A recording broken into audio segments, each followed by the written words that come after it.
Hi guys, আসসালামু আলাইকুম। আশা করি সবাই ভালো আছেন। আমি আপনাদের দোয়ায় ভালো আছি। তো আমি আজকে কি নিয়ে আসলাম তাই আপনাদের সাথে একটু শেয়ার করব। যে কী আনছি তাই শেয়ার করি। তো আমি আজকে মার্কেটে গিয়েছিলাম, মার্কেট থেকে যে কী আনছি তাই আপনাদের সাথে শেয়ার করব। তো প্রথমে আনছি থাননাকা,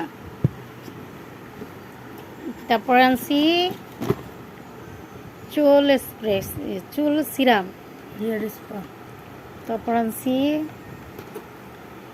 হেয়ার স্পা, তারপর আনছি ভিটামিন ক্যাপসুল, তারপর আনছি গোলাপ জল গোলাপ পানি, তারপর আনছি মাস্ক।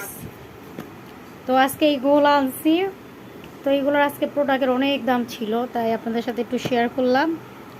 আর আরেকটা বিষয় কথাটা বলি, আমি এগুলো যখন কিনে টিনে আসলাম, আসার পথে আমি একটা জাম্বুরা আনছিলাম। তো জাম্বুরা আনতে গিয়ে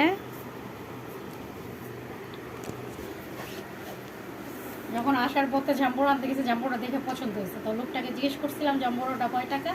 তো লোকটা বলছে 60 টাকা। তো 60 টাকা বলছে, বিয়ে পরে আমি ওনাকে বলছি 50 টাকা। তো আমার ব্যাগে ছিল 600 টাকা, তাহলে ওনাকে আমি 100 টাকা বলছি, 100 টাকা দেয়নি, 500 টাকা ভুলে চলে আসছে।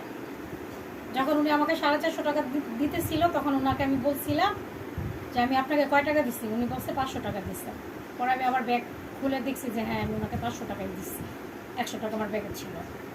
তো আমি এগুলো সব দাম টাম দিয়ে তারপরে যখন চলে আসছি, আমি অর্ধেক রাস্তায় প্রায় আমার বাসার কাছে চলে আসছি। তারপরে কী করলাম, করলা নিচ্ছিলাম যে আসার পর থেকে একটু সবজি নিয়ে নিই। তারপরে আমি করলা আর কাঁচামরিচ কিনছি। তখন ওই লোকটা আমার আবার পিস দিয়ে এসে আমাকে ডাকতেছে যে আপা আপা, আমার তো টাকা হিসাবে মিলতেছে না। প্রমিসে কেন বলে, আপনি কত টাকা দিচ্ছিলেন? আমি বলো কেন, আপনাকে তো 500 টাকাই দেওয়া হয়েছিল।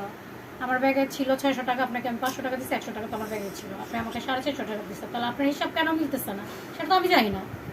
ওরা লোকটা আর কথা না বাড়ায় পরে চলে গেছে। মনে করছে যে আমাকে লোকটা কিছু বললে আমি তাকে টাকা দিয়ে দিব। এত কি সহজ বলে? আমার টাকা আমি তো জানি কয় টাকা আছে। তাই হাসবো না কি করব বুঝতেছি না। পরে একা একা হাসতে হাসতে বাসায় চলে আসছি। পরে উনিও চলে গেছে। তো আজ এই পর্যন্তই ছিল আমার ভিডিও। তো ভালো লাগলে লাইক, শেয়ার, সাবস্ক্রাইব করতে ভুলবেন না। Bye bye.